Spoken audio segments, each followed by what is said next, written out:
di beberapa rumah sakit saya kira, tapi banyakkan di Rumah Sakit Premier Bintaro. Benar, Dokter Esi? Ya, betul. Ya.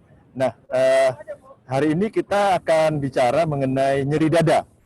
Dan nanti kita akan lihat nyeri dada itu yang mana yang kita perlu perhatikan waspadai, mana yang mungkin tidak apa-apa. Tetapi apapun itu kita persilahkan Dokter Esi untuk menyampaikan makalahnya, nanti kita akan diskusi bersama. Silakan Dokter Esi. Saya perkenalkan, nama saya Esi. Saya selain di Premier Bintaro, saya juga bekerja di Rumah Sakit UKI sebagai pengajar di FK UKI. Oke, kita akan mulai aja. Apakah sudah bisa lihat slide saya? Oke, sudah bisa. Sudah ya? Oke. Ya deh, kita mulai aja. Jadi kalau kita... mana? Oh, nggak jalan ya slide saya. Oh, sebentar.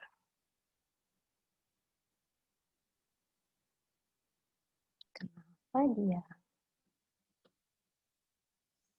Coba sebentar.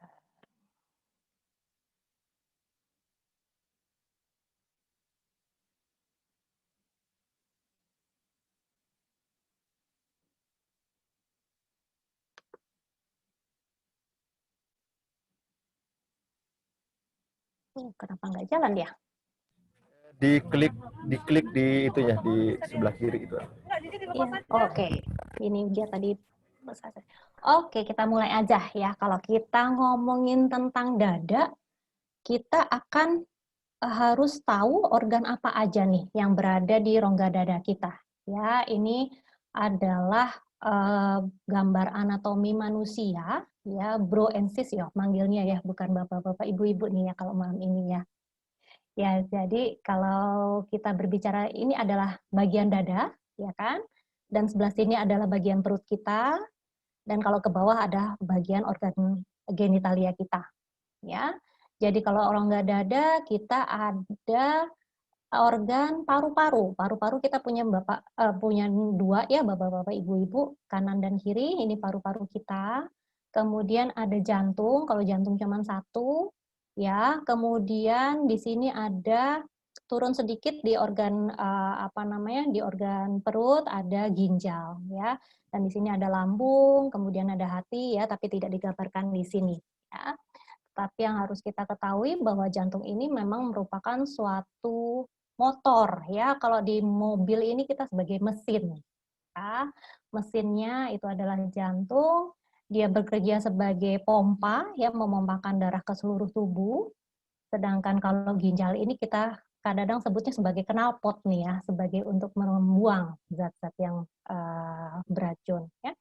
Nah, kita itu di seluruh tubuh kita mempunyai dua pembuluh darah. Ya, pembuluh darah yang berasal dari jantung keluar ke organ tubuh kita yang lain yang kita sebut sebagai pembuluh nadi atau arteri, dan ada pembuluh darah vena yang kita sebut sebagai pembuluh darah balik. Ya, jadi pembuluh darah ini balik ini adalah yang membawa darah dari seluruh tubuh menuju ke jantung. Ya. Nah, kalau kita berbicara tentang dada, karena tidak di bagian dada kita itu tidak hanya jantung ya, tetapi tadi yang sudah saya sebutkan banyak organ yang lain. Jadi memang tidak murni bahwa nyeri dada itu hanya monopoli karena penyakit jantung ya. Di sini ada organ jantung yang nanti akan kita bahas macam-macam ya, dan jantung itu sendiri kalau kita disebut sebagai penyakit jantung itu tidak hanya penyakit jantung koroner, tetapi ada juga yang penyakit pada katup jantung, ya. Ada juga yang penyakit gangguan irama jantung, ya. Jantung itu kita mempunyai generator listrik sebenarnya, ya. Di dalam jantung itu kita mempunyai generator listrik yang akan mencetuskan listrik supaya jantung itu bisa berdenyut, ya. Makanya kenapa kita bisa merekam gambaran listrik jantung yang kita sebut sebagai EKG. Penyakit jantung tadi yang sudah saya sebutkan tidak hanya penyakit jantung koroner, katup, juga bisa permasalahannya juga bisa di otot jantungnya, ya, bisa ada peradangan di otot jantung, kemudian bisa di pembungkus jantungnya, bisa terjadi infeksi. Ya. Nah, tadi sebelum saya kembali lagi, di sini ada pembuluh darah ya. Pembuluh darah paling besar di dalam tubuh kita namanya pembuluh darah aorta. Ya, aorta ini juga bisa mengalami apa namanya, bisa terjadi robekan ya. Jadi kalau kita berbicara tentang hipertensi ya, kalau kita berbicara tentang hipertensi yang kita harus ketahui bahwa namanya juga hiper ya. Hiper itu adalah tekanan yang tinggi. Jadi hipertensi adalah tekanan yang tinggi di dalam pembuluh darah kita ya, pembuluh darah manapun. Nah, kalau misalnya kita ada hipertensi, jantung ini pun juga akan mengalami kerusakan. Kerusakan bisa terjadi apa? Terjadi pembengkakan jantung, ya. Kemudian aorta, aorta ini pun juga bisa melebar, ya. Jadi seperti balon, ya. Kalau dalam tekanannya dia besar, dia akan melebar.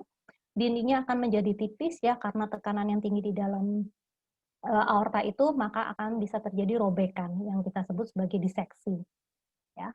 Kemudian paru-paru juga kalau mengalami suatu penyakit juga bisa menyebabkan suatu nyeri dada ya, misalnya terjadi emboli paru. Apa tuh emboli paru? Emboli paru adalah suatu apa namanya, gumpalan gumpalan darah yang menyumbat di arteri yang memperdarahi paru. Terus kemudian pneumonia, pneumonia ini adalah apa namanya, infeksi pada paru-paru, pleuritis adalah peradangan pada pembungkus paru-paru, dan pneumotoraks ya. Kemudian nyeri dada yang lain yang bisa disebabkan juga karena otot. Nah, ini juga sering nih, bagaimana kita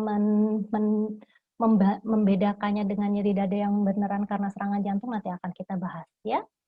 Kalau terjadi di muskuloskeletal itu bisa karena kostokondritis ya, jadi suatu peradangan di apa namanya, di sendinya juga bisa, ataupun spasem otot ya, ataupun bisa juga karena keganasan ya.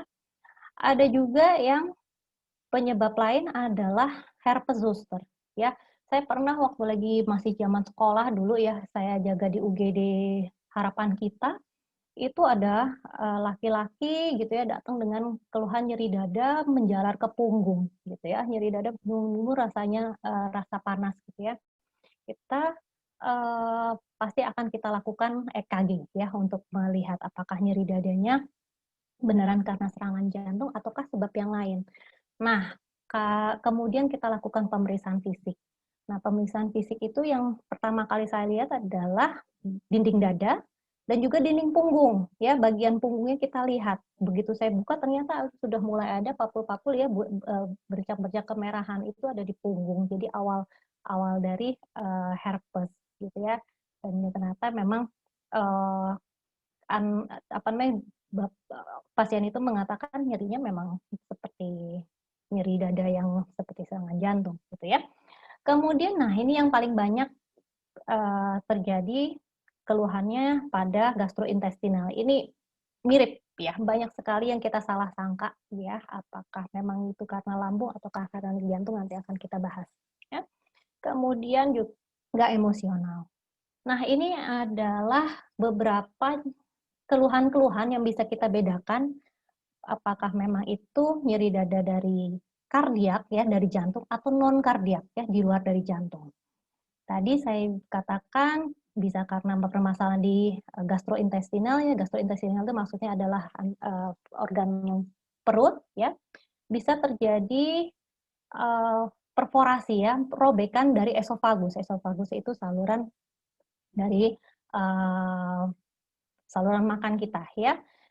Kalau jika terjadi perforasi esofagus itu biasanya nyerinya tuh dia hebat dan mendadak. Terus-menerus rasanya dari leher sampai ke nyeri, sampai ke epigastrium atau kita sebut sebagai ulu hati ya. Dan ini akan diperberat dengan pada saat kita menelan makanan. Kemudian ada juga karena spasem. Spasem itu kaku ya. Kaku, spasem esofagus. Ini memang sulit dibedakan dengan nyeri yang akibat jantung. Tetapi perbedaannya yang paling khas adalah kalau spasem esofagus itu kita mau dia tidak bergantung sama aktivitas kita. Kalau nyeri dada yang khas dari jantung, dia itu akan diperberat oleh aktivitas, ya. Jadi biasanya nyeri dada yang khas itu adalah dipresipitasi atau dicetuskan oleh suatu emosional ataupun suatu aktivitas yang berat. Ya. Kemudian penyebab lain yang gejalanya juga nyeri dada adalah GERD, ya, reflux disease, ya. Ini banyak sekali yang mengalami ini. Rasanya adalah seperti rasa terbakar, ya, seperti panas di dada. Dia biasanya dipicu dengan keadaan berbaring dan memberat setelah makan. Ini yang bisa menjadi perbedaan dengan nyeri dada yang khas karena serangan jantung. Kemudian ada lagi pankreatitis. Pankreatitis adalah suatu peradangan pada pankreas, ya. Kalau di sini dia muncul keluhannya adalah nyeri yang terus-menerus di bagian epigastrium atau di bagian ulu hati. Dan ini biasanya disertai dengan muntah yang hebat, ya. Kemudian ada lagi kolesistitis. Nah, kolesistitis ini apa sih? Itu adalah suatu peradangan pada kantung empedu, ya.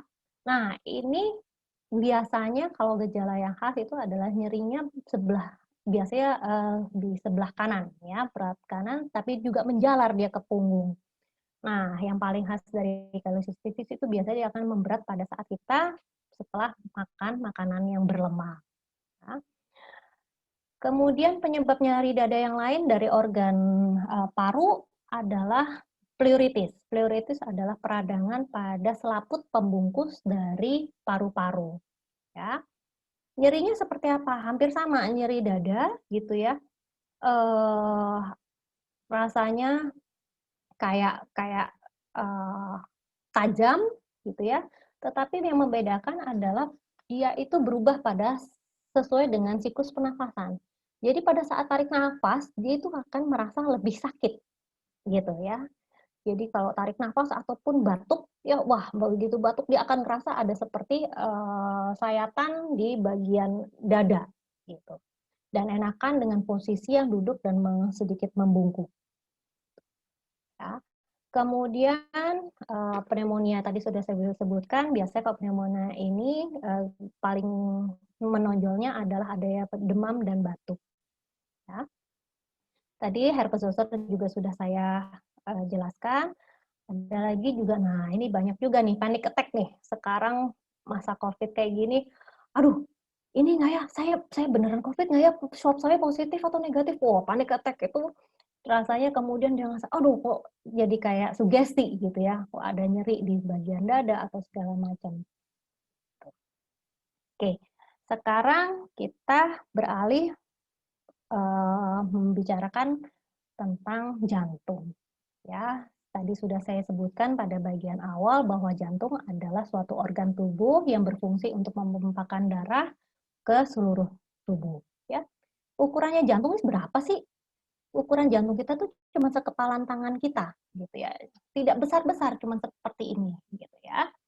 Nah, jantung ini apakah di dalam jantung ada tulang? Tidak, ya. Jantung itu terdiri dari otot-otot yang sangat kuat. Nah, ini ya jantung. Jantung bentuknya sedikit lonjong ya, memang seperti gambar heart ya, gambar-gambar love gitu ya. Terdiri dari otot-otot yang sangat kuat dan dia akan menerima makanan dan oksigen dari pembuluh darah koroner yang mengelilinginya. Nah, ini dia tadi ya. Di jantung di permukaannya adalah ada pembuluh darah koroner. Pembuluh darah koroner itu ada 3 cabang ya, satu di bagian kanan, 2 di bagian kiri ke arah depan, dan 1 lagi melingkar ke bagian belakang. Nah, kalau jantung kita belah, itu ada 4 ruangan, ya, dibagi 4 ruangan. Ada sekatnya, kemudian masing-masing ruangan dibatasi oleh katup, ya, atau pintu. Ini adalah serambi kanan, ini bilik kanan, ini serambi kiri, bilik kiri, ya. Kemudian tadi sudah saya katakan bahwa di dalam jantung ini kita mempunyai generator listrik. Ya. Generator listrik itu berada di atrium kanan atau serambi kanan. Ya. Dari generator listrik itu dia akan ngasih impuls nih, ngasih sinyal nih ke saklar. ya. Dari saklar, dari sini kita ngasih ke saklar. Nah, di sini setelah dari saklar baru dia akan menjalar nih ke seluruh otot jantung. Makanya kenapa si otot jantung itu dia bisa bekerja tanpa kita suruh. Ya, dia sebagai suatu organ yang mempunyai sistem otonom, ya dia bisa bekerja sendiri tanpa kita suruh. Ya.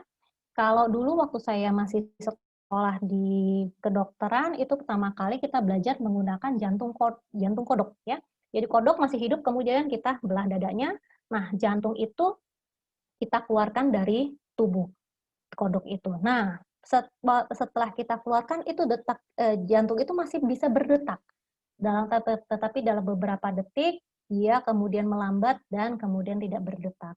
Kenapa dia bisa berdetak? Karena itu tadi si generator listrik ini dia bisa berdetak, bisa bekerja kalau dia mendapatkan suplai oksigen dan makanan dari pembuluh darah ini tadi. Gitu ya. Jadi kalau kita keluarkan dari tubuh, kita potong pembuluh darahnya, dia tidak mendapatkan suplai, maka si generator listrik ini pun juga akan berhenti bekerja. Ya, ini adalah gambarannya, semuanya organ tubuh kita ada pembuluh darahnya. Nah, kalau kita ngomongin tentang serangan jantung itu apa? Serangan jantung itu terjadi karena pembuluh darah koroner ini tersumbat. Ya, tersumbatnya, nah ini pembuluh darah kita kalau misalnya yang normal bentuknya kayak selang air gitu ya, normal seperti selang air seperti ini. Kemudian kita mulai makan makanan yang berlemak ya. Lemak-lemak ini dia akan menempel di dinding pembuluh darah. Akibatnya apa? Dinding pembuluh darah ini akan menyempit ya. Ini pembuluh darahnya masih lebar nih. Makanya disebut sebagai penyakit jantung koroner yang minimal. Tetapi lama-kelamaan dia bisa menyumbat total. Ya. Sumbatan pembuluh darah ini terjadi karena apa? Terjadi karena proses aterosklerosis. Apa tuh aterosklerosis? Aterosklerosis adalah penyempitan dari pembuluh darah yang disebabkan oleh pengendapan kolesterol di dinding dari pembuluh darah koroner tadi, pembuluh darah jantung. Ya. Apabila suatu pembuluh darah koroner menjadi begitu sempit, sehingga sebagian otot jantung tidak mendapatkan suplai darah atau oksigen yang cukup, kita sebut sebagai angina pectoris, ya, nyeri dada. Apabila pembuluh darahnya tersumbat seluruhnya, maka sebagian dari otot jantung yang tidak mendapatkan suplai akan rusak. Nah, itu yang kita sebut sebagai myocard infarct, ya, MCI. Bila serangan ini meliputi daerah yang luas di jantung, maka akan menyebabkan kematian mendadak. Kita kembali ke gambar ini. Ya, ini adalah pembuluh darah yang tadi sebelah kanan yang kita sebut sebagai right coronary artery. Ini adalah pembuluh darah kiri. Ya, misalnya sumbatnya di sini nih, di ujung nih. Berarti kan yang bagian bawah sini dia tidak mendapatkan suplai. Maka otot yang di sini dia akan mati. Sama kayak kita bayangkan kalau ada sawah, ya sawah dia mendapat irigasi yang bagus. Tiba-tiba irigasinya tersumbat, apakah kena sampah atau apa, maka sawah itu dia akan mengering ya. Otot jantung juga kayak gitu lah. Dia bisa rusak kalau memang suplainya tidak cukup. Ya. Nah, ini adalah timeline bagaimana pembuluh darah itu bisa menyumbat ya. Pada dekade pertama kehidupan kita belum terlalu banyak memakan kolesterol, maka belum dindingnya masih bagus ya. Tetapi lama-kelamaan mulai ada tumpukan-tumpukan lemak. Ini pada dekade ketiga usia kita ya. Nah, kemudian kalau kita biarkan kolesterolnya tetap tinggi, tidak ada olahraga, masih cuek, segala macam. Nah, ini lama-kelamaan dia akan numpuk. Ini kita bayangkan seperti bisul nih, ya lama-kelamaan dia akan membesar, dindingnya rapuh. Suatu ketika pada saat kita misalnya emosional hebat dengan hipertensi yang tinggi, ini plak ini bisa pecah. Ya, begitu dia pecah, dia akan menyumbat total pembuluh darah. Ya, makanya kenapa ada serangan jantung yang langsung mendadak meninggal, ada yang nyeri dada dulu, kemudian makin lama memberat, gitu ya. Nah, ini dia Ini adalah bentuk asli dari pembuluh darah. Ya, ini adalah lumen pembuluh darahnya. Ya, ini dinding pembuluh darah. Ini adalah plaknya. Ya, plak ini dia bisa pecah, gitu ya. Begitu dia pecah, dia akan menarik darah yang melewati sini untuk nempel di sini.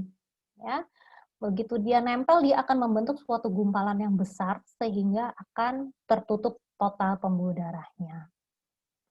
Nah, bagaimana dengan diabetes? Apakah ada hubungan antara diabetes dengan serangan jantung? Ternyata kalau kita menderita diabetes, maka itu kita sebut sebagai serangan jantung yang pertama kali. Risikonya adalah seperti itu, berat. Ya. Pada saat kita didiagnosis menderita diabetes, maka akan mempunyai risiko 2-3 kali untuk terjadinya stroke. Kemudian serangan jantung akan meningkat menjadi 2-4 kali lipat dibandingkan dengan orang yang tidak menderita diabetes.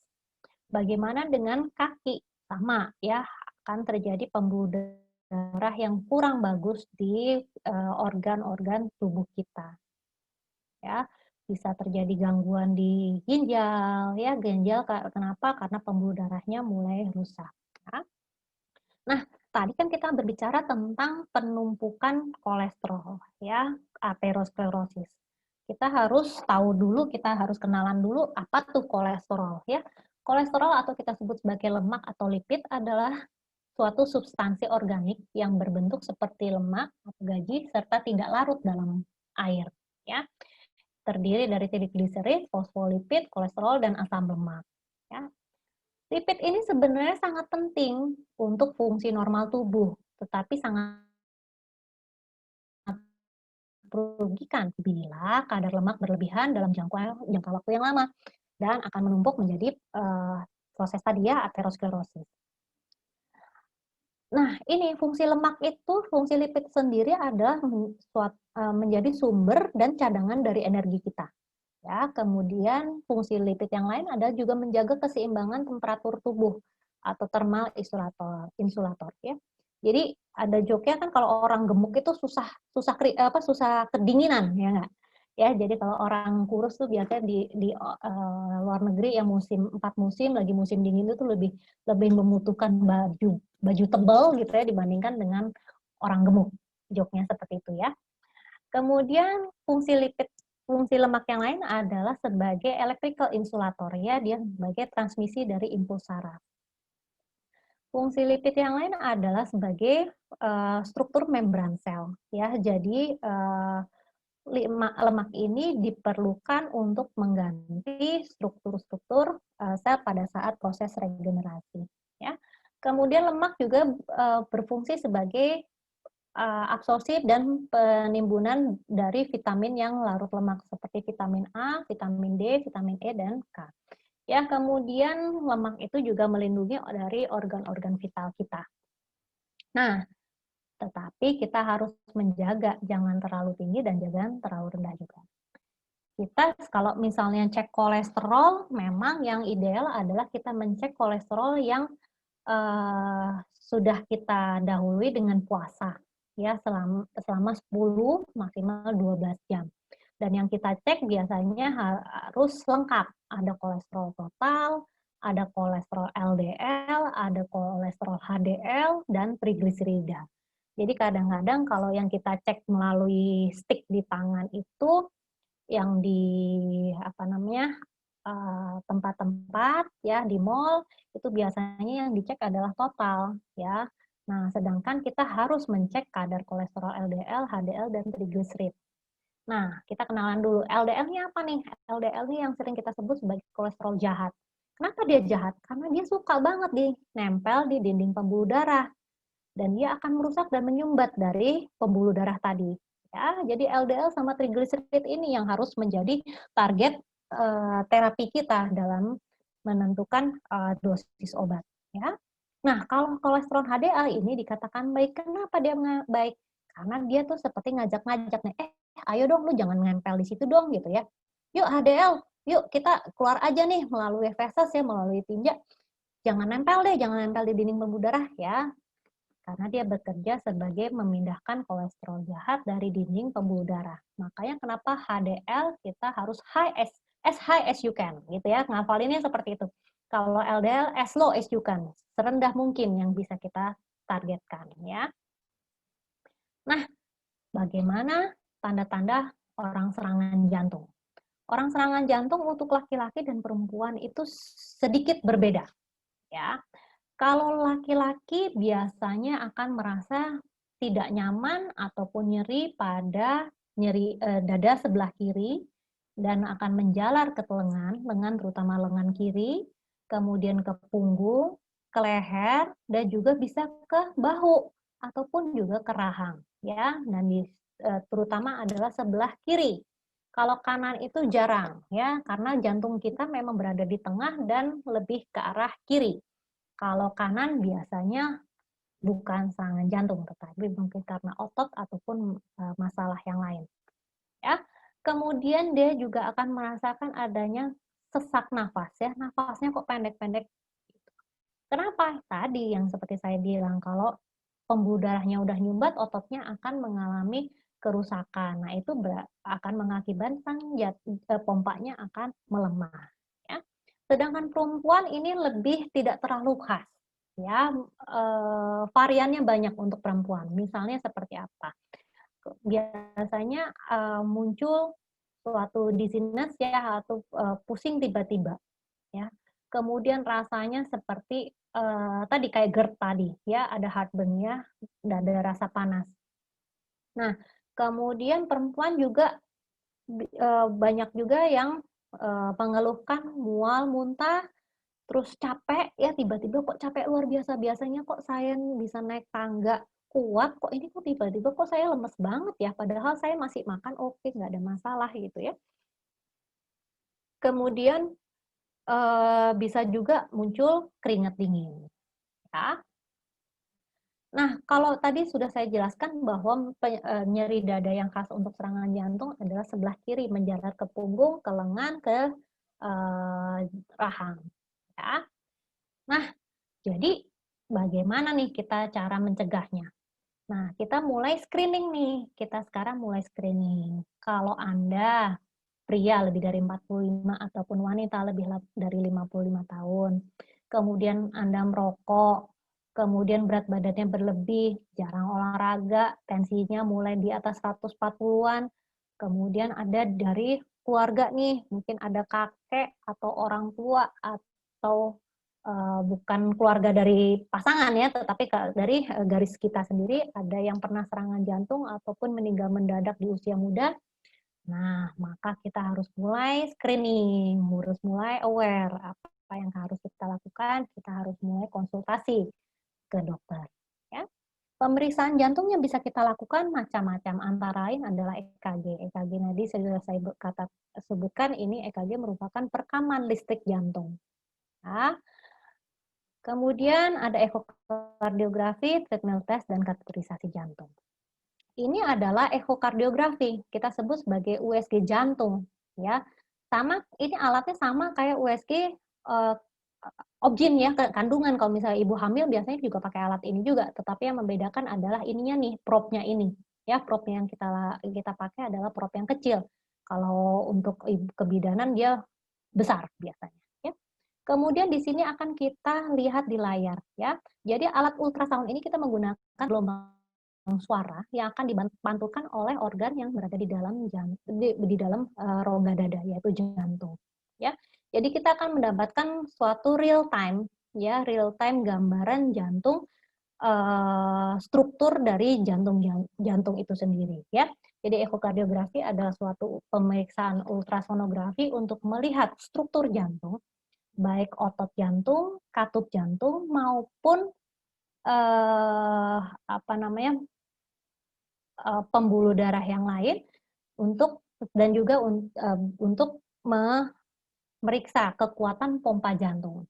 Sering ya kita mendengar adanya, pompa jantung yang Bapak itu udah lemah banget tuh, gitu ya. Nah, dengan alat ekokardiografi ini kita bisa ukur nih kekuatan pompa jantungnya masih baguskah atau sudah melemah. Ya, Ini adalah contoh gambaran-gambaran jantung. Tadi saya sudah katakan bahwa jantung itu dibagi 4 ruangan. Nah, ini bentuknya seperti ini, ya, kayak kacang gitu ya, lonjong. Ini dari berbagai posisi, ya. Kita melihat jantung dari berbagai posisi. Ini katup jantungnya, ya, ini tadi katup jantung.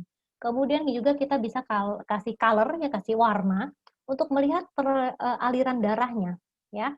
Apakah darah yang melewati katup ini masih normal ataukah sudah mulai mengalami kebocoran, ya. Kalau kita dengar adanya jantung bocor itu bisa bocor di katupnya ataupun bisa sekatnya. Sekatnya bisa ada gap, ya. Itu untuk melihat seperti itu. Kemudian screening yang lain untuk penyakit jantung koroner di medical check up yang wajib kita kerjakan adalah treadmill test, ya. Jadi ini alat treadmill sama kayak treadmill yang di pusat kesehatan, ya, tetapi yang membedakan adalah kita merekam, memasang alat EKG di tubuh pasien dan kita hubungkan ke monitor, ya. Jadi kita akan pasang EKG-nya di dada, ya, kemudian ini alat EKG-nya akan kita hubungkan ke monitor untuk kita melihat rekaman EKG-nya pada saat pasien itu baik dari tiduran, berdiri, sampai dia beraktivitas. Dan kita akan lihat apakah sudah mulai ada perubahan EKG. Ya, kalau ada perubahan EKG, maka kita asumsikan bahwa otot jantung itu ada yang mengalami kekurangan pasokan. Nah, kalau treadmill testnya dikatakan ada positif ischemic response, artinya adalah iskemik itu artinya adalah otot jantung kekurangan pasokan oksigen, ya. Jika dikatakan treatment testnya adalah positif ischemic response, maka harus kita lanjutkan pemeriksaan lanjutannya dengan kateterisasi jantung, ya. Nah, treadmill test gimana? Aduh, saya itu nggak pernah olahraga, Dok. Nggak deh, saya nggak mau treadmill. Bukan seperti apa, jangan takut, gitu ya. Karena kita melakukan treadmill ini bertahap, ya, dari jalan, kemudian jalan pelan, jalan cepat, ya. Jadi alat ini secara otomatis akan meningkat kecepatan dan ketinggiannya setiap 3 menit. Aduh, saya nggak kuat lagi, Dok. Nggak ada masalah, kita akan hentikan, ya, karena kita akan monitor terus nih tekanan darah sama alat EKG-nya akan terus menerus. Udah nggak kuat lagi, Dok? Oke, nggak ada masalah. Targetnya apa? Kita menggunakan target adalah berdasarkan detak jantung, ya, itu menjadi patokan kita. Jadi bukan suatu kalau keluhannya udah kecapean banget nggak ada masalah, tapi target kita adalah menggunakan target detak jantung. Nah, ini adalah tindakan kateterisasi, ya. Pasiennya berada di sini, ini ada alat fluoroskopi, ya, jadi seperti X-ray tapi dia real time, ya, membuat video. Nah, petugasnya ada di sini, ya. Jadi kateterisasi itu adalah memasukkan kateter kecil bisa dari paha ataupun dari tangan, ya. Kateternya panjang. Kita akan dorong dengan guiding dengan bantuan dari fluoroskopi ini, ya, ke dalam jantung. Setelah di dalam jantung ini, kemudian kita akan menyemprotkan pewarna, namanya zat kontras, untuk mewarnai pembuluh darah ini. Apakah dia mulus ataukah sudah mulai ada penyempitan? Ya. Setelah itu penyempitan ini yang akan kita hitung sudah menyempit berapa persen dari diameter pembuluh darah itu. Ya, jadi kalau melihat laporan Bapak Ibu, ya, pembuluh darah kiri sumbat atau stenosis 60% atau 90% atau total atau 30%. Nah, itu artinya bahwa pembuluh darah itu sudah tersumbat sekian persen dari diameter atau lebarnya dari pembuluh darah itu. Nah, ini kalau kita besarkan, ya, dinding pembuluh darah itu bisa menyempitnya bisa di dua sisi pembuluh darah ini ataupun bisa di satu sisi. Kalau dia sudah menyempit lebih dari 50% dari diameter ini, maka harus kita lakukan balloning. Ya, kita lebarkan pembuluh darah ini, kita lebarkan dengan dengan balon, kemudian baru akan kita pasang ring. Nah, ring itu jangan kita bayangkan seperti ring cincin kawin, ya, tetapi adalah suatu seperti stocking gitu, ya, suatu kumparan, ya, untuk mempatenkan pembuluh darah yang sudah kita lebarkan. Oke, jadi supaya kita tidak terjadi sumbatan di dinding pembuluh darahnya, apa yang harus kita lakukan? Pertama, kita udah tahu lah ya, lifestyle modifikasi. Kita harus stop merokok, kemudian kita memilih makanan yang sehat, ya, mengurangi lemak total hingga kurang dari sama dengan 30% dari total asupan energi. Ya, jadi kolesterol total lemak kurang dari 300 mg per hari. Ya, mengganti asam lemak jenuh dengan lemak tidak jenuh dari sayuran dan makanan laut. Ya, kemudian meningkatkan asupan buah, sereal dan sayuran, mengurangi total asupan kalori, kemudian mengurangi asupan garam. Nah, ini garam ini kadang-kadang menjadi suatu momok ya untuk pasien-pasien hipertensi.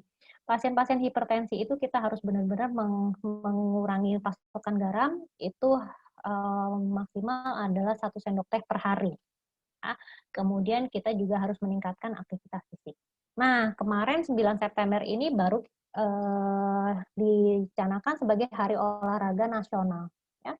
Apa manfaat olahraga bagi jantung? Pertama, dia bisa mengontrol berat badan, ya. Dengan kombinasi diet dan aktivitas fisik akan menurunkan berat badan dan membuat kerja jantung menjadi lebih optimal. Olahraga yang rutin juga dapat menurunkan tekanan darah, ya, sehingga risiko untuk penyakit jantung koroner pun juga akan menurun. Olahraga akan meningkatkan kemampuan otot untuk menarik oksigen sehingga mengurangi kerja jantung. Ya. Kemudian olahraga akan meningkatkan kebugaran, menurunkan keinginan merokok sehingga menurunkan risiko penyakit jantung. Dan olahraga yang teratur juga akan bisa mengontrol gula darah kita ya dengan memungkinkan otot memproses glikogen dengan lebih baik. Ya. Olahraga juga membantu menjadi lebih rileks dan menurunkan risiko penyakit jantung lagi. Ya. Kemudian selain itu olahraga juga dapat mengurangi peradangan ya, sistem tubuh akan beradaptasi dengan olahraga dan mencegah peradangan serta penyakit jantung. Sekian presentasi dari saya, terima kasih.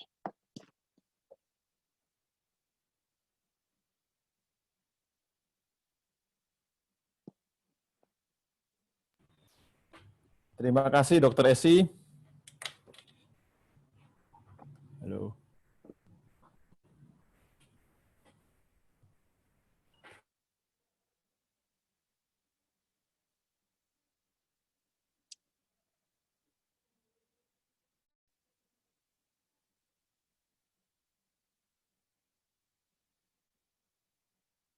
Hilang Dokter Panca ya.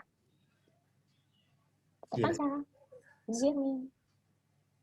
sepertinya ada gangguan ini dok. Iya. Kita tunggu sebentar.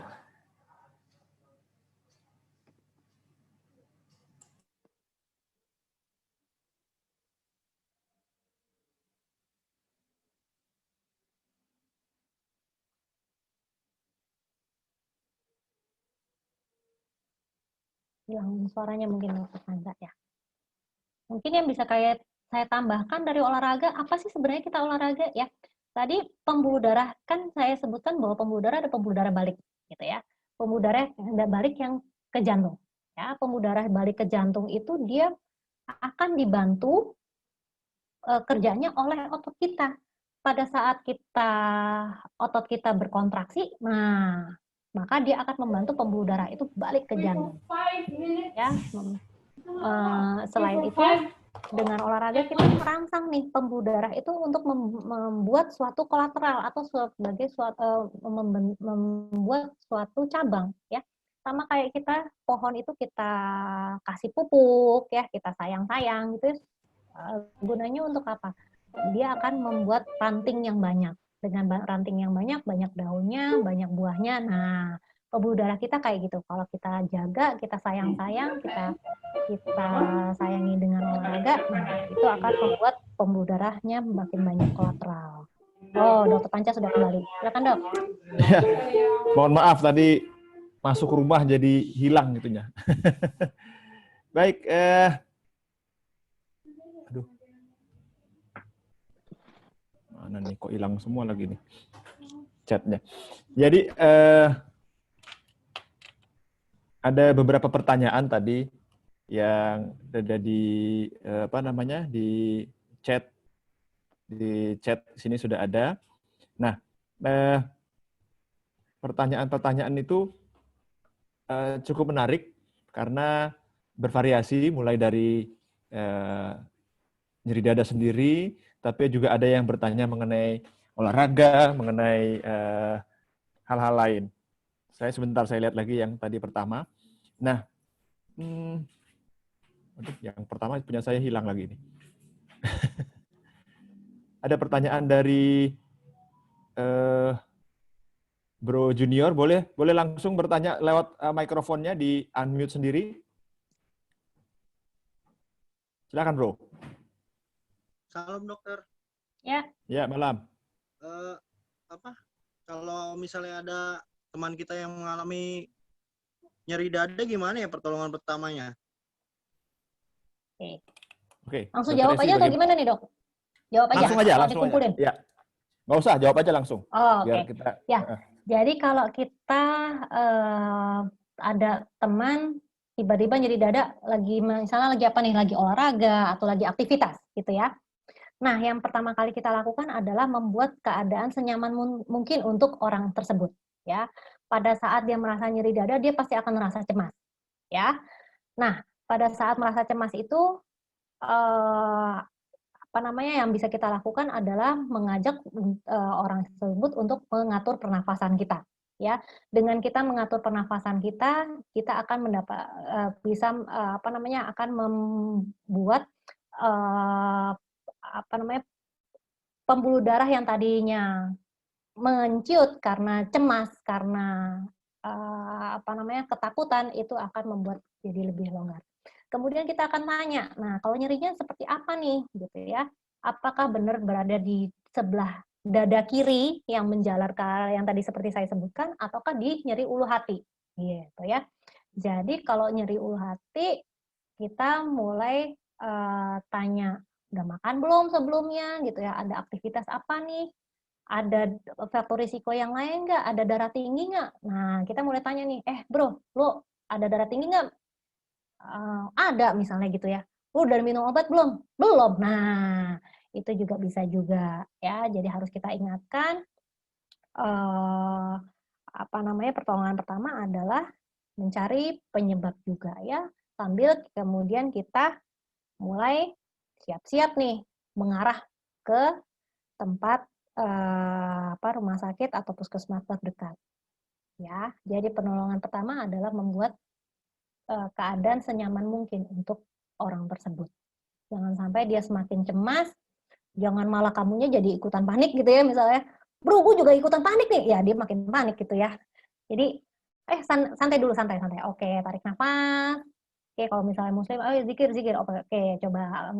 Kemudian kita misalnya kalau dia ada minum, kita coba minum pelan seperti itu. Sambil kita cari tahu nih apakah memang benar di keluhannya seperti yang saya sebutkan, nyeri dada sebelah kiri menjalar ke arah kiri ke lengan dengan keringat dingin. Wah, itu kita mulai curiga bahwa memang dia ada serangan jantung. Oke. Terima kasih Dokter Esi, mungkin Bro Junior udah bisa mengerti ya. Oke, baik. Ini ada beberapa pertanyaan, tapi sayangnya saya tuh kehilangan chat saya.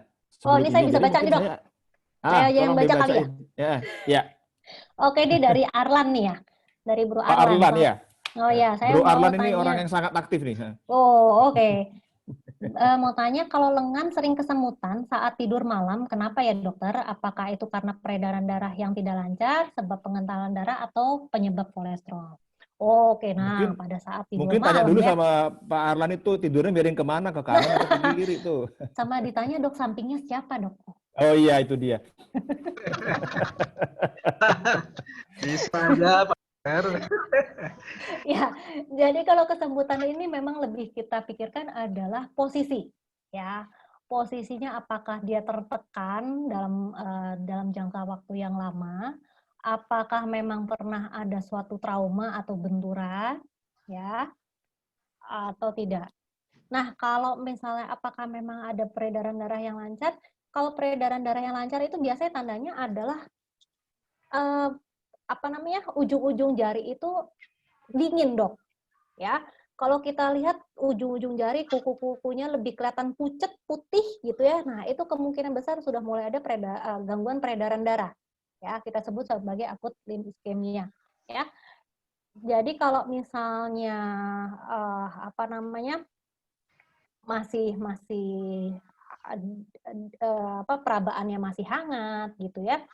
Kemudian kesemutan ya kita cari sebab yang lain ya. Nah, ini memang harus kita lakukan nih mulai sekarang. Sebenarnya WHO menganjurkan bahwa pemeriksaan kesehatan seperti kolesterol ya, kemudian keadaan darah kita itu justru dimulai pada usia 20 tahun sebenarnya. Ya, kenapa?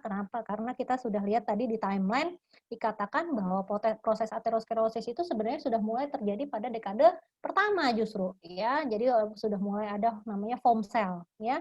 Dinding pembuluh darah itu sudah mulai ada ditemplokin sama si kolesterol. Makin lama akan makin memberat. Ya, jadi sebenarnya WHO mengatakan umur 20 nih kita harus sudah mulai medical check up, jangan telat gitu ya. Ya, saya baru disuruh medical check up sama kantor umur 40 nih. Nah, sebenarnya mungkin sudah mulai ada penumpukan penyakit. Ya, jadi mesti dicek apakah memang ada faktor-faktor risiko yang tadi saya sebutkan. Ya, bisa lanjut lagi, Dr. Ya. Esi. Pertanyaan berikutnya. Oh, Pak Cik ya. Ya. Apakah cukup tes darah di lab untuk mengetahui kondisi jantung? Apakah punggung kaki dan betis yang membesar masuk ke tanda problem jantung? Oh, ya. Oke. Kalau tadi sudah saya sebutkan bahwa untuk memeriksa kondisi jantung itu pemeriksaannya macam-macam. Ya, yang paling mendasar adalah EKG ya dan USG jantung gitu ya. Untuk lab itu adalah untuk mengetahui faktor risiko yang memperberat dari suatu serangan jantung. Jadi kalau medical check up pilihlah yang ada treadmill testnya dan USG jantung ya, karena treadmill test itu sebagai suatu screening awal untuk mendeteksi adakah serangan jantung atau tidak ya. Sedangkan ehokardiografi sendiri untuk melihat kelainan struktur jantung, apakah sudah mulai ada penebalan dinding jantung, pembengakan ya, masalah di katut seperti itu. Oke, kemudian pertanyaan kedua adalah apakah punggung kaki dan betis yang membesar masuk ke tanda problem di jantung. Oke, yang perlu kita lihat adalah membesarnya, membengkaknya itu apakah membengkak empuk gitu ya, ataukah dia merah keras gitu ya. Dan yang kita lihat apakah unilateral atau bilateral, dua-duanya bengkak ataukah hanya satu yang membengkak. Ada penyakit yang kita sebut sebagai deep vein thrombosis atau DVT, adalah suatu sumbatan di vena pembuluh darah tungkai ya, akibat adanya bekuan darah. Itu biasanya kakinya bengkak unilateral, cuma satu ya. Kemudian dia akan terasa sakit dan bengkak merah gitu. Sedangkan kalau bengkak kedua tungkai dan itu bengkaknya kayak empuk gitu ya, jadi kayak bantal gitu ya, disertai dengan adanya rasa cepat capek ataupun sesak nafas, nah itu memang ada masalah di jantung ya. Keadaan yang kita sebut sebagai congestive heart failure atau gagal jantung itu akan menyebabkan penumpukan cairan bisa di perut dan juga di kaki dan di paru-paru. Itu ada tulisannya berikutnya tuh, Dr. Esi, bahwa yang dirasakan itu empuk dan bisanya kanan atau kiri atau dua-duanya katanya. Jadi mungkin kongestif tadi ya, kalau lihat dari cerita ini. Kalau empuk gitu ya, nah biasanya di ini dok, mata kaki tuh, mata kakinya udah nggak kelihatan nih. Biasanya kan ini ya, mata kakinya kelihatan nonjol, ini udah nggak kelihatan. Nah itu biasanya kalau nggak merah itu kemungkinan besar bisa karena salah satu tanda dari gagal jantung. Oke, malam dok. Iya. Ya, malam dok. Saya yang tanya tadi.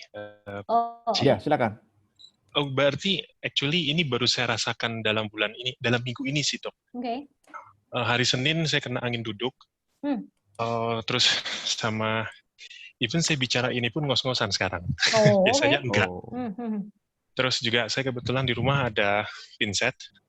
Jadi saya minta tolong istri saya tusukin jarum di jari-jari saya dan di Waduh. kaki saya.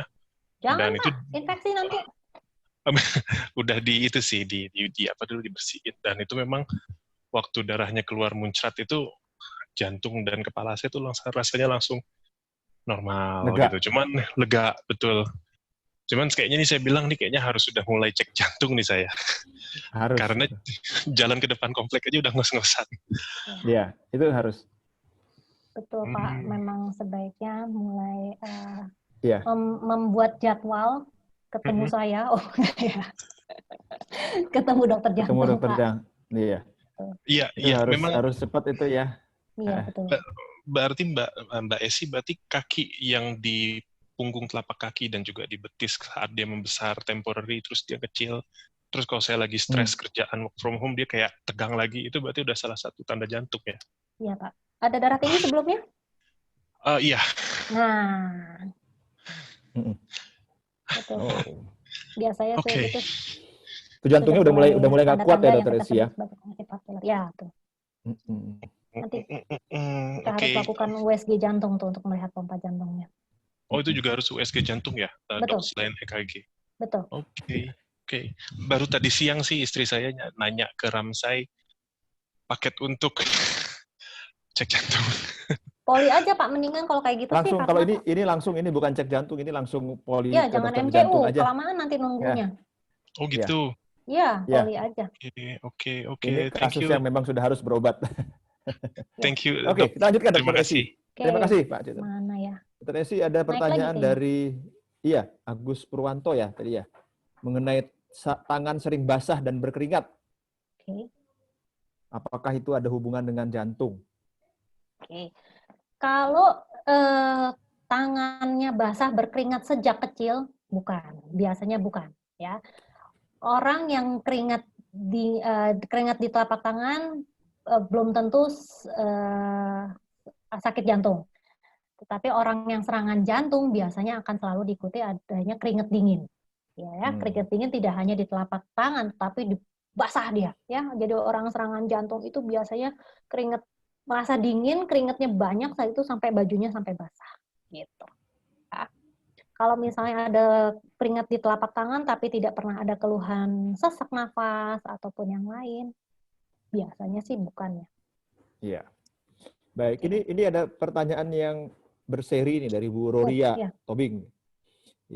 Bu Roria ini bertanya mengenai dulu waktu usia 35, jadi 30 tahun yang lalu gitu ya Bu Roria ya, 3 kali dalam setahun nyeri dada, tapi disimpulkan bukan sakit jantung. Nah, kemudian pertanyaan yang kedua, klausul keduanya, ayah pernah mengalami aorta membesar, mungkin aneurisma, apakah bisa menurun ke anak-anaknya? Dan yang ketiga, apakah pencabutan seluruh gigi pasien bisa menurunkan keluhan pasien yang bersangkutan yang memiliki keluhan aorta membesar? Jadi kelihatannya seperti berurusan dengan aneurisma aorta ya, Dokter Esi.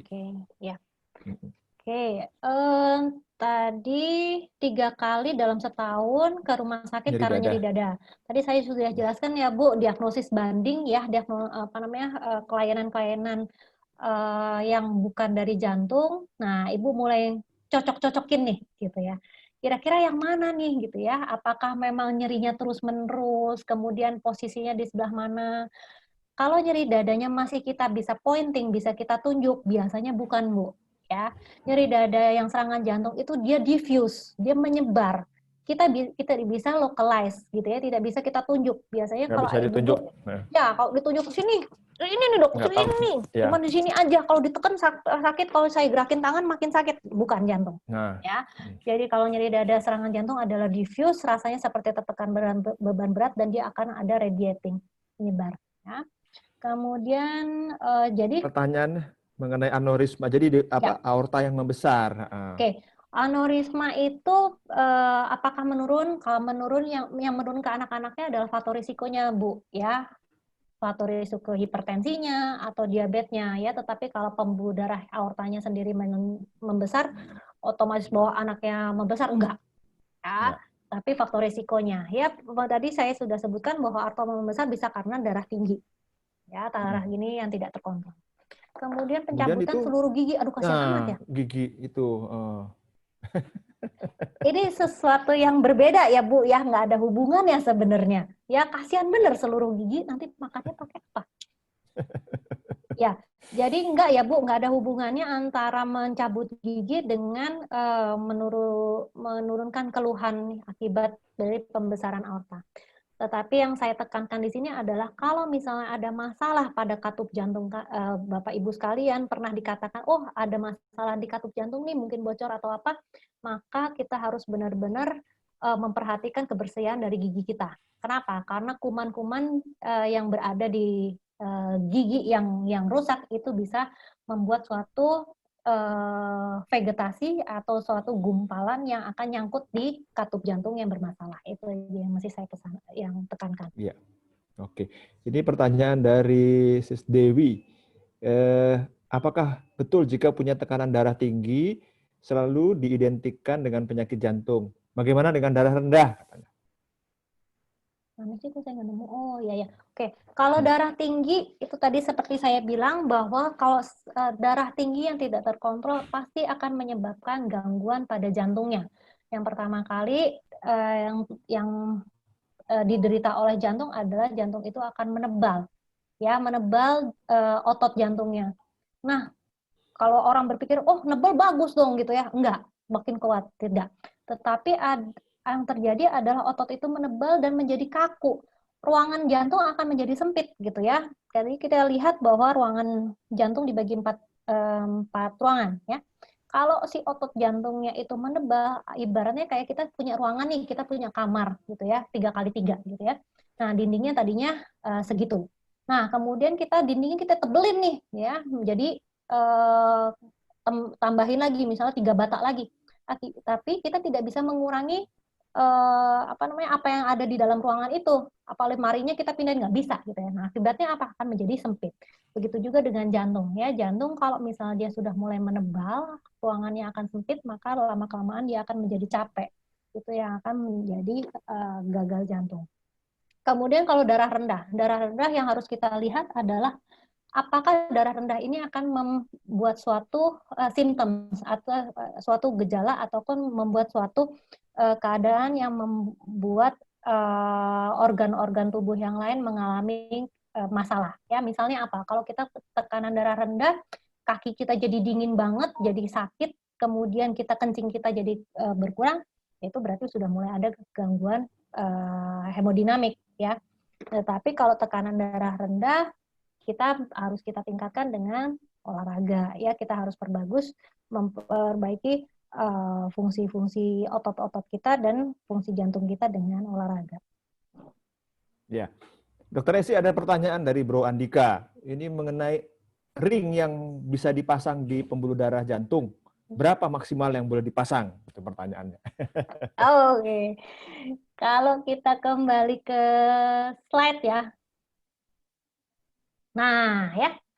Oke. Jadi kalau kita mewarnai pembuluh darah ini, kita akan menentukan berapa titik ya. Berapa titik sumbatannya ya, bisa di cabang yang utama ini ataupun bisa di ranting-rantingnya gitu ya. Kita akan melakukan tindakan intervensi kalau memang dia sumbatan udah lebih dari 50% ya. Jadi balon ini nih ada ukurannya, ring ini pun juga ada ukurannya. Ukurannya adalah berdasarkan lebar dari sumbatan ini dan lebar dari dinding pembuluh darahnya ya, diameter dari pembuluh darah. Oke. Kalau sumbatannya dia ketat banget, maka kan kita membutuhkan balon harus dari yang balon ukuran kecil dulu. Kalau kita balon langsung ukuran gede, balon kita pecah. Gitu ya. Kita pakai ukuran kecil. Setelah ukuran kecil dia mulai kebuka, baru kita akan pakai balon yang ukuran lebih besar lagi sehingga benar-benar dinding pembuluh darah ini menjadi lega. Kemudian baru akan kita pasang ya. Jadi kalau kita berhitung nih. Nah, ya, kita berhitung. Kalau saya nggak begitu hafal ya sebenarnya, tetapi saya bisa katakan bahwa kalau balon itu adalah sekitar 3 sampai 5 juta per pieces. Oke. Kemudian ring ini ada yang bersalut obat, ada yang tidak bersalut obat. Jadi antara 15 sampai 50 juta per pieces gitu ya. Jadi mohon dihitung sendiri. Jadi kadang-kadang kalau kita sebut ada orang yang Lord of the Ring gitu ya, banyak pasang ring di dalam, ya mungkin sekitar satu ya BMW lah ya, atau satu CRV ya lah ya, masuk dalam jantung gitu ya dok. Jadi kalau dikatakan berapa banyak kan, nah memang kalau kita katakan jika sumbatan lebih dari 3 titik, 3 tempat, 3 pembuluh darah itu mengalami sumbatan, kita harus pindah strateginya ke bypass ya, operasi bypass. Operasi. Betul gitu ya. Karena kalau udah tiga-tiganya, berarti kita harus membutuhkan biaya lebih besar, maka kita harus berpindah ke bypass. Bypass adalah kita membuat jalan tol, ya. Kita ambil pembuluh darah, bisa dari arteri mamaria ataupun dari pembuluh darah kaki, ya, kita sambungkan. Jadi kita bikin jalan tol. Ini masih berhubungan dengan soal stent. Ini ada pertanyaan dari Bro Subagio. Bro Subagio adalah promotor acara ini sebenarnya. Itu dia bertanya, kalau ada temennya yang sudah pasang ring, sekarang dia minum obat tiap hari. Fungsinya itu apa? Kenapa harus tiap hari? Terus dia sekarang nggak boleh minum kopi. Waduh, nggak enak banget nih. Gimana Dokter Resi? Oke. Pada saat kita pemasangan ring, ya, kita membutuhkan 2 obat pengencer darah. Gunanya untuk apa? Untuk mencegah supaya tidak adanya bekuan darah di tempat yang kita pasang. Ya, kadang-kadang bisa terjadi gumpalan, namanya juga ada benda asing, ya, di sini. Maka bisa akan mencetuskan suatu gumpalan di daerah setelah ring, sebelum ring, atau di dalam ringnya. Ya. Nah, jadi untuk pengencer darah itu selama setahun kita membutuhkan dual antiplatelet, ya, 2 macam obat. Nah, setelah 1 tahun kita akan menggunakan 1 obat pengencer darah. Gunanya untuk apa? Supaya itu tadi mencegah supaya tidak ada clotting, tidak ada bekuan darah. Kemudian obat yang lain adalah, nah, faktor risiko nih. Faktor risikonya harus kita tekan dengan baik ya, kolesterol terutama. Kolesterol itu tadi yang menjadi momoknya ini tadi ya. Bisa aja kalau kolesterolnya kita biarkan, kita tidak obati, kita tekan si LDL-nya, maka bisa muncul sumbatan, bisa di dalam ringnya ataupun di tempat yang lain. Nah, makanya obat kolesterol itu tidak diminum hanya pada saat kita makan enak aja, tetapi kita setiap hari. Ya, dosisnya berdasarkan dari kadar LDL kita. Ada target yang harus kita capai. Ya. Kemudian obat yang lain, kita mengikuti nih faktor risikonya apa? Ada diabetes kah atau ada hipertensi kah gitu ya. Obat hipertensi itu tidak bisa kita hentikan sendiri ya. Kalau tensinya udah turun, enggak, saya nggak mau minum obat. No, itu salah. Tensinya turun berarti kan karena efek obat dong. Begitu kita stop, maka dia bisa melonjak tinggi yang kita sebut sebagai rebound phenomenon ya. Jadi kayak bouncing gitu ya. Bisa meningkat lebih tinggi dari sebelumnya. Nah, kalau terjadi keadaan kayak gitu, repot lagi, kita membutuhkan obat kombinasi tuh. Tidak bisa hanya 1 obat aja. Gitu. Terus tadi apa? Kopi ya? Kopi nggak boleh. Oke. Kopi ini... Kopinya kopi apa dulu nih? Kopi pahit apa kopi manis ini? Nah, sebenarnya kalau black coffee, dikatakan dari penelitian black coffee itu ada benefitnya terhadap jantung. Ya, tetapi yang membuat masalah adalah temennya si kopi. Apakah itu gulanya, ataukah susunya, ataukah cemilan yang menyertai kopi. Itu dia. Jadi sebenarnya black coffee sendiri itu ada benefitnya untuk jantung. Ya, sebagai antioksidan dan lainnya. Nah, kenapa tidak semua orang itu mengalami efek dari si kopi ya. Ada orang yang sensitif terhadap kafein ya. Kafein itu adalah zat yang terkandung dalam kopi. Ada orang yang langsung merasa berdebar dengan efek, karena kafein itu dia bisa akan meningkatkan detak jantung dan akan membuat tekanan darah juga akan meningkat ya. Jadi efeknya macam-macam. Ada yang kafein juga bisa meningkatkan peristaltik dari usus kita. Makanya kenapa orang minum kopi pagi supaya dia pup, gitu kan? Pupnya jadi lebih lancar nih kalau habis minum kopi gitu ya. Tuh. Ada juga yang merasa aku jadi alert gitu ya karena minum kopi. Itu juga ada. Nah, jadi kalau dibilang tidak boleh sama sekali, harus kita lihat adalah itu tadi, temennya si kopi itu apa gitu ya. Terus kemudian detak jantungnya sudah terkontrol dengan baik apa enggak gitu ya. Semakin detak jantungnya kita semakin cepat, maka otot jantung itu kan semakin capek, ya enggak? Kita kan disuruh ngomong cepat sama ngomong lambat pasti lebih cepat capek yang ngomong cepat, ya enggak? Gitu ya. Jadi kalau orang yang telah mengalami serangan jantung, kita harus menekan detak jantung harus di bawah 70 pada saat kita resting. Supaya apa? Supaya si otot jantung tidak terlalu capek. Ya. Itu, Dok. Oke, sekarang kita lanjut ke pertanyaan lain lagi dari Bro Junior kembali bertanya, apakah nyeri di kaki ada hubungannya dengan gangguan jantung? Nyeri kaki. Mungkin Bro Junior bisa, yang dimaksud nyeri kaki ini apa ini? Oh, enggak ini. Pertanyaannya begitu. Nyeri aja, Dok. Di bagian mana? Di bagian mata kaki. Oh, mata kaki. Oh, bangun tidur ya? Iya. Nah, itu pelantar fasciitis. Kayaknya enggak ya, kalau nyeri ngilu gitu ya, itu tidak berhubungan sama suatu penyakit jantung. Ya. Tetapi yang harus kita lihat itu tadi, apa yang terjadi sebelumnya gitu ya, apakah dia mengalami benturan ataukah memang ada pengapuran. Nah, kita harus cari tahu. Ya, itu temanya nanti tema saya itu. Pelantar fasciitis. Ya, oke. Ini pertanyaan dari Bro Arlan ini. Ini kan seperti dugaan saya. Dia ternyata memang nggak bisa diem kan, tuh kan. Dia banyak melakukan apa saja, mencuci mobil, lalu tiba-tiba lemes dan lapar. Setelah minum teh manis dan makan sesuatu, normal lagi. Kira-kira apa ini faktornya? Terima kasih. Ini pertanyaan sederhana, tapi bisa menunjukkan sesuatu loh sebenarnya. Coba Dokter Esi bisa. Ya, menurut usia berapa ya? Oke, jadi memang gambarnya koala jadi nggak ketahuan umurnya nih. Kayaknya 58, Dok.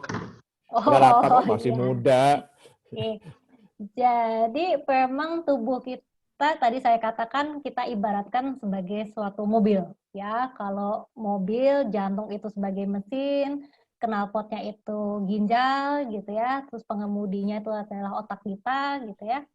Nah, kemudian makanan yang kita makan itu adalah bensinnya. Nah, itu tadi. Kalau kita mobil kita nih, Mercy nih, kita kasih sama premium. Akibatnya apa? Ngadat nggak? Kerek, gitu nggak? Ya, makanya kenapa Mercy biasanya pakai Pertamax atau pakai turbo gitu ya. Sama kayak tubuh kita kasih makanan yang bergizi sama kita kasih junk food, pasti akan outcome-nya pasti akan berbeda gitu. Jadi kalau lemes tiba-tiba, nah apakah kita mobil juga gitu, kalau misalnya kita mau jalan bensinnya nggak ada, bisa jalan nggak? Nggak mogok ya. Tubuh kita juga perlu energi, perlu pasokan makanan sebelum kita melakukan aktivitas. Nah, yang harus kita perhatikan apakah kita mempunyai penyakit penyerta kayak diabetes. Diabetes itu kita nggak bisa nih kasih minum gula terus, atau kita masih kasih makan nasi dua piring gitu ya supaya energinya tambah gitu, nggak bisa. Yang bisa saya tekankan di sini adalah kita memakan sesuatu yang sehat, seimbang, ya sesuai dengan tubuh tubuh kita. Ada lagi? Ya, Bro Arlan, saya tambahin sedikit, kalau dalam kondisi biasa itu tidak terjadi seperti itu, maksudnya cukup biasanya nggak apa-apa, tiba-tiba kok jadi gampang lemes, itu harus hati-hati. Jadi mungkin harus periksa, kontrol gitu. Saya kira itu tambahannya. Untuk- Dari Medan, Ito saya bagaimana Dokter, boleh Ito saya? tanya? Ada pertanyaan? Oh, silakan, Oke. silakan. Yang dikontrol itu kolesterolnya Mhm. atau memang mesinnya nih yang perlu sedikit dibersihin? Ya. Gitu. Ngomongnya mesinnya gitu ya. Iya. Betul.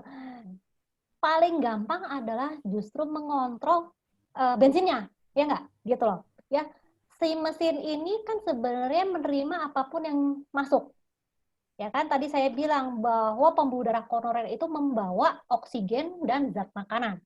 Ya, jadi kalau kita di pembuluh darah ini, nih pembuluh darah itu kan kayak selang air gitu ya. Sini ada sel-sel darah. Sel-sel darah itu macam-macam. Ada yang tugasnya ngangkut oksigen kayak hemoglobin ya. Ada yang untuk ngangkut apa namanya kolesterol segala macam. Nah, kalau apa yang kita angkut tidak akan membuat suatu sumbatan, ya nggak? Gitu. Sama kayak ibaratnya kayak bis sekolah, ya. Bis sekolah itu memang harusnya ngangkut anak sekolah. Tetapi ini dibajak nih sama anak preman-preman atau orang kantoran gitu ya. Akibatnya apa? Anak sekolahnya nangis. Dia nggak bisa berangkat ke sekolah karena penuh bisnya dibajak oleh orang lain yang tidak berwenang naik bis itu. Sama kayak tubuh kita harusnya mengangkut oksigen yang cukup, mengangkut zat makanan yang cukup untuk regenerasi dari sel-sel, ya. Tetapi kalau yang diangkut adalah sampah, nah pasti akan akibatnya tidak hanya mesinnya, tidak hanya jantungnya yang rusak, tetapi organ-organ yang lain pun akan mengalami kerusakan. Oke. Baik. Ini ada pertanyaan. Ya. Terima banyak. Pertanyaan, ya, Bro Arlan mudah-mudahan puas ya. Pertanyaan dari Bro Subagio ini, kalau kondisinya normal, di luar sakit atau ada keluhan, adakah rekomendasi frekuensi untuk cek EKG ditulisnya? Apakah 2 tahun sekali mencukupi? Bisa dibantu? Medical check-up yang dianjurkan adalah setahun sekali. Kita juga ulang tahun setahun sekali ya, nggak dok? Ya Pak, Bro, ulang tahun setahun sekali. Apakah kita ulang tahun 5 tahun sekali? Tidak. Kita ulang tahun adalah setahun sekali. Maka medical check-up sebaiknya adalah setahun sekali. Kalau kita mengalami suatu penyakit darah tinggi nih dengan kolesterol tinggi, maka harus sebulan sekali harus kita cek kolesterolnya sampai dia mencapai target yang kita inginkan dan keadaan yang stabil. Setelah stabil baru bisa kita mulai jarangkan. 3 bulan kah? Ya, setelah bagus lagi baru 6 bulan. Kalau EKG yang kita anjurkan adalah kalau misalnya pasien sudah ada orang yang mengalami keluhan, misalnya berdebar itu harus kita lakukan langsung kita cek EKG-nya. Apakah ada irama-irama yang nggak teratur nih? Ada extra beat yang kita sebut sebagai extra beat, ya, extra rhythm. Itu kita sebut sebagai aritmia. Itu juga harus dicek EKG-nya. Jadi kalau dikatakan 2 tahun sekali, bisa juga, gitu ya. Setiap ada keluhan, itu kita harus ada pemeriksaan penunjang. Baik, ini kadang-kadang cukup ini ya, ironi ya. Banyak di antara kita itu yang rajin sekali mengontrol kendaraannya tiap 10.000 kilometer ya, atau 3 bulan sekali. Tapi untuk tubuhnya, tunggu ada keluhan dulu. Padahal kendaraan kita, kalau ada yang rusak bisa diganti. Bagaimana dengan badan kita? Jadi sebaiknya Bro dan Sis sekalian, sebelum kita harus mengganti organ tubuh kita, mari coba periksakan, check up dulu. Jadi akan jauh lebih baik, ya. Bisa. Ada pertanyaan dari, ini ada lagi saya nih. nggak biasa manggil. Iya, dari Kak Hana ini. Obat kolesterol apakah yang harus diminum walaupun sudah tidak makan daging yang berlemak? Wah, ini sayang sekali enak daging yang berlemak itu. Oke. Saya jawab aja. Saya katakan bahwa kita memberikan obat kolesterol, ya, dosisnya itu adalah harus berdasarkan dari baseline, dari bukti. Bukti apa? Bukti dari pemeriksaan darah, ya. Kayak misalnya kita cek kolesterolnya adalah LDL-nya 140. 140 ini kemudian kita harus lihat faktor risiko yang lain. Misalnya dia mempunyai hipertensi, maka LDL itu harus kita turunkan di bawah 100. Nah, kalau kita menderita diabetes, lebih rendah lagi targetnya. LDL kita harus kita turunkan 70. Ya. Nah, kalau udah ada serangan jantung, ya udah pasang ring, ada diabetes lagi, maka harus kita turunkan sampai 55. Itu adalah target yang direkomendasikan oleh society dari society jantung baik di Eropa, Amerika maupun di Indonesia, gitu. Ya. Nah, jadi dikatakan bahwa saya kalau obat kolesterol setiap hari, yes, tiap hari. Ya, kecepatan si obat itu bekerja dengan kecepatan makan kita pasti lebih cepat makan kita. Kita makan berapa kali sehari? 3 kali. Ya, tetapi obat cuma sekali sehari. Ya, nah apa namanya? Tidak makan daging yang berlemak. Nah, jangan salah. Ada pasien saya vegetarian, ya vegetarian tetapi LDL-nya tinggi sekali, kolesterol total 272. Kenapa? Yang dia makan adalah mayones, keju, Thousand Island gitu ya. Nah, dia merasa itu benar, tetapi waktu saya bilang, oh coba konsultasi ke dokter gizi. Oh, dia baru bilang, oh alah salah gitu ya. Kalau kita makan salad, harusnya adalah cuma olive oil, bukan Thousand Island, bukan mayones. Gitu. Salah. Oke, thank you. Ya. Thank you, Dok. Ya. Terima kasih Kak Hana. Ini ada pertanyaan dari Bro Dondi ini. Yes. Nah, ini agak sedikit ini nih. Jadi pertanyaannya, kalau minum Pertamax kan mahal, apalagi kondisi ekonomi sedang lesu. Kalau tubuh kita hanya mampunya minum premium, bagaimana? Nah, ini soal premium dan Pertamax dan tubuh kita. Ini tidak berhubungan dengan harganya, kebalik justru loh. Premium kita yang dibuat tubuh kita justru yang murah loh. Mungkin Dr. Resi coba jelaskan, bisa? Betul. Ya. Jadi yang mahal belum tentu sehat. Yang murah belum tentu tidak sehat. Gitu. Ya. Tadi yang saya bilang bahwa sebenarnya kalau kita makan salad nggak usah ditambahin macam-macam gitu ya. Yang kita butuhkan yang membuat sehat itu adalah kita tambahkan hanya olive oil gitu ya. Tetapi kalau kita mulai tambahkan sesuatu yang lebih mahal lagi gitu ya, jadi Pertamax itu kan suatu hidangan yang Pertamax gitu ya.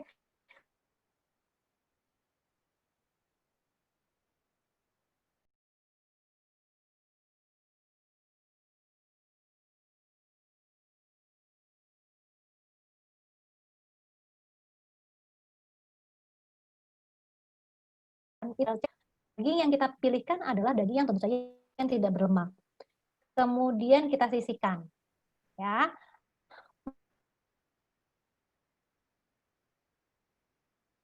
Makanan pada saat kita mengolah makanan, ya. Nah, jadi kalau misalnya tubuh kita, ya kita misalnya bisanya apa? Ikan, apakah ikan semuanya mahal? Yang mahal emang cuma salmon, dan itu paling mahal di sushi, ya nggak? Gitu ya, ikan gabus itu bagus banget, ya.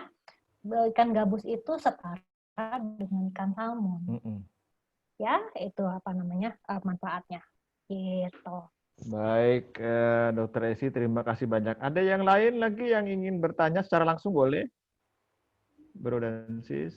Bro, jadi tadi udah terjawab ya. Jadi Pertamax dan premiumnya itu bukan masalah harganya ya. Siap. Sehat yang penting ya ternyata. Yang penting sehat ya. Malah banyak hal-hal yang justru kita yang bikin jadi rusak itu makanan. Kalau orang orang Perancis suka bilang jangan, jadi matikan, dibikin mati lagi. Kenapa? Karena ditambahin macam-macam yang akhirnya jadi nggak sehat. Jadi ada hal-hal yang perlu kita perhatikan. Mungkin makanan ada yang yang dibakar lain sama direbus jauh lebih sehat daripada kita goreng. Itu dia. Ya kan kalau kita tambahin minyak, minyak mahal lagi.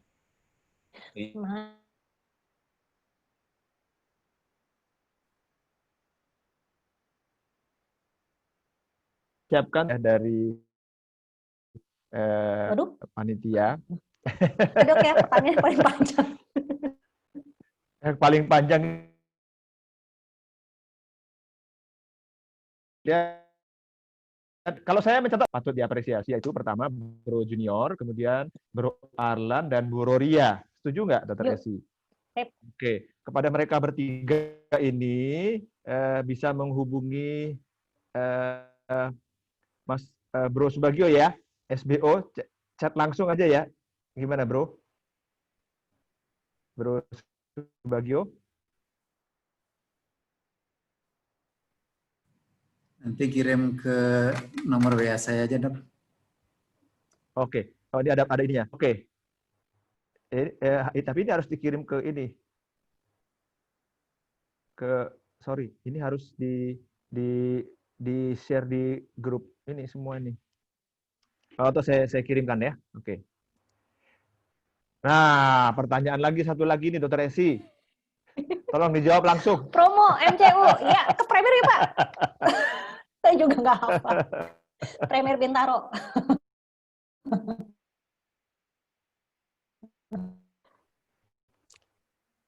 Iya.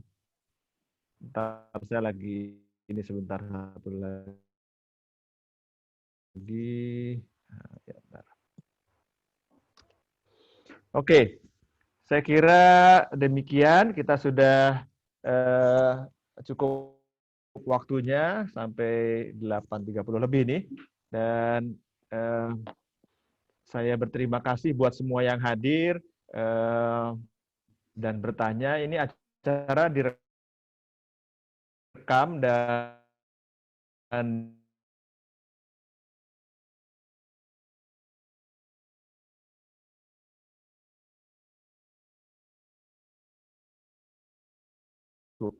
YouTube ya. Kita akan, kalau ada hal-hal yang mungkin kurang berkenan, mohon dimaafkan. Kita akan ketemu lagi pada sesi berikutnya untuk topik yang lain lagi. Dr. Esi, terima kasih banyak untuk waktunya, untuk kesempatan bertukar pikiran. Mudah-mudahan bermanfaat buat kita semua. Dan pesan kita, mari kita jaga kesehatan kita hati-hati. Juga jangan lupa situasi pandemi ini semakin mencekam, sehingga tolong betul-betul dijaga apa namanya,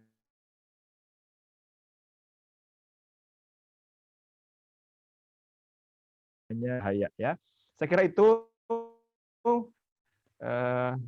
saya ucapkan terima kasih buat semuanya dan sampai jumpa pada kesempatan berikutnya. Terima kasih, selamat malam. Terima kasih Dokter Esi, terima kasih Kak Dokter Panca. Terima kasih. Terima kasih.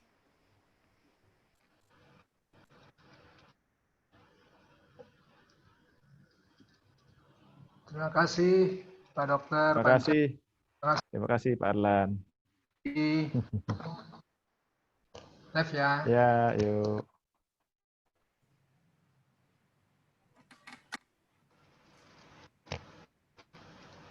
Sorry, Dok. Koneksi saya naik turun tadi. Terima kasih semua.